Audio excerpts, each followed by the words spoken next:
जुगार आणि अंमली पदार्थांच्या व्यापाराविरोधात जळगावात जाहीर निषेध मोर्चा. मुफ्ती हारून यांच्या नेतृत्वाखाली 200 महिला, तरुण आणि जबाबदार लोक SP कार्यालयात पोहोचले.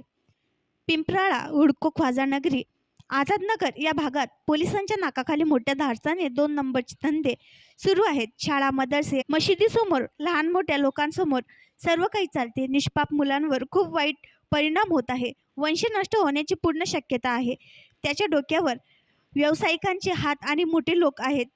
त्यामुळे ते कोणत्याही भीतीशिवाय हा पैसा कमवत आहेत. परंतु आज 200 महिला आणि तरुण, जबाबदार आणि परिसरातील 4 नगरसेवक आणि संपूर्ण सोसायटी मुफ्ती मोहम्मद हारून नदवी यांच्या नेतृत्वाखाली जोरदार जाहीर निषेध मोर्चा घेऊन SP कार्यालयावर पोहोचले आणि संपूर्ण प्रकरण DYSP SP साहेब यांच्या तपशिलीवर सांगितले आणि कारवाईची मागणी केली, ज्याला पोलिसांनी मोठा प्रतिसाद दिला. ताबडतोब संबंधित अधिकाऱ्यांशी चर्चा केली. त्यावर मुफ्ती साहेब, कुलभूषण दादा आणि शिष्टमंडळाने SP साहेबांचे आभार मानले.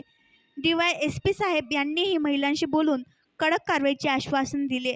यावेळी मुफ्ती मोहम्मद हारून नदवी, माडी उपमहापौर कुलभूषण पाटील, माजी नगरसेवक सुरेश सोनवणे, माजी नगरसेविका हसीना बी, सामाजिक कार्यकर्ते अतुल बारी, सामाजिक कार्यकर्ते आसिफ शेख, विजय निकम, विनोद निकम, जैनुद्दीन, सलीमुद्दीन शेख, रईस शेख, मोहम्मद नूर शेख, अकबर सर व परिसरातील नागरिक मोठ्या संख्येने उपस्थित होते. आणखी नवीन व्हिडिओ पाहण्यासाठी आमच्या देशमुख एक्सप्रेस न्यूज चॅनलला सबस्क्राईब करा, लाईक करा आणि शेअर करा.